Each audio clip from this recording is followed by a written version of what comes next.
आप बहुत पूजा पाठ करते हैं, बहुत व्रत उपवास रखते हैं, लेकिन फिर भी आप समझ नहीं पा रहे कि आखिर आपके जीवन में इतना संघर्ष क्यों है। आपके बनते बनते कार्य बिगड़ जाते हैं। आपके घर में हमेशा कलह कलेश रहता है। पैसा तो आ रहा है, लेकिन कहाँ जा रहा है कुछ समझ नहीं आ रहा। बच्चे मेहनती हैं, किंतु अपेक्षित परिणाम नहीं मिलता। आप हर तरह की ग्रह शांति करवा चुके हैं, लेकिन फिर भी व्यर्थ की चिंता करते रहते हैं। तो एक बार किसी ज्योतिषी की सलाह लें कि कहीं आपसे आपके पितृ रुष्ट या कुपित तो नहीं।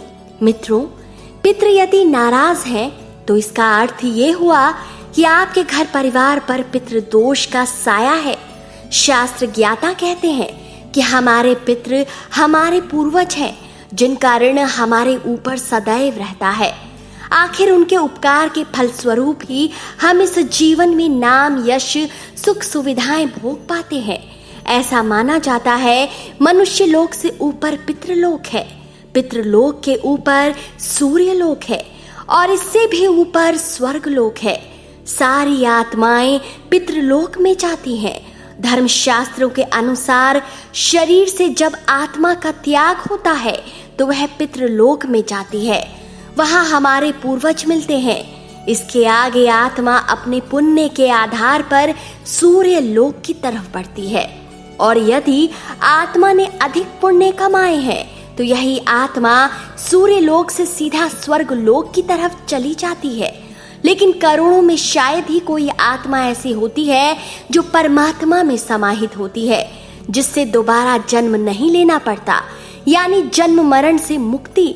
किंतु बहुत सी ऐसी आत्माएं हैं जो मनुष्य लोक और पितृलोक में अपनी इच्छावश, मोहवश अपने कुल में पुनः जन्म लेती है। यही नहीं, हमारे पूर्वज सूक्ष्म व्यापक शरीर से अपने परिवार को सदैव देखते रहते हैं, और जब उन्हें महसूस होता है कि हमारे परिवार के लोग ना तो हमारे प्रति श्रद्धा रखते हैं और ना ही स्नेह है, ना ही ऋण चुकाने का प्रयास ही करते हैं, तो ये आत्माएं दुखी हो जाती हैं और यही पितृदोष का कारण बन जाती हैं।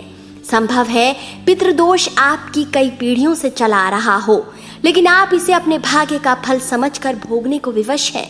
लेकिन मित्रों, पितृदोष का निवारण है।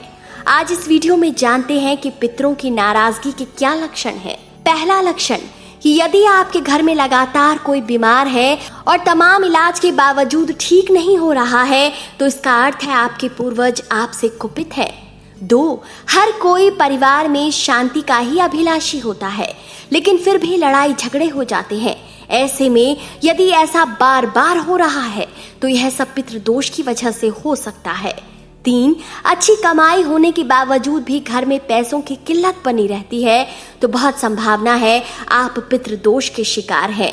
4, इसके अलावा मानसिक अवसाद, व्यापार में नुकसान, विवाह या वैवाहिक जीवन में समस्याएं, करियर में समस्याएं, इस तरह की कई बाधाओं से आए दिन 2-4 होना पड़ता है, तो ये सब पितृदोष का कारण है। 5, मान सम्मान में कमी, आपकी संतानें कष्ट देती हैं, बार बार किसी कानूनी पचड़े में फंस रहे हैं, तो उन्हें संदेह आपके पूर्वज आपसे नाखुश चल रहे हैं। 6, घर में किसी का बार बार एक्सीडेंट हो रहा है या लोग असमय ही काल के गाल में समाते जा रहे हैं, तो ये पितृदोष की वजह हो सकता है। शास्त्रों में माना जाता है पितृदोष में अनुकूल ग्रहों की स्थिति, गोचर दशाएं होने पर भी शुभ फल नहीं मिल पाता। कितना भी पूजा पाठ, देवी देवताओं की अर्चना कर ली जाए, पूर्ण शुभ फल नहीं मिल पाता।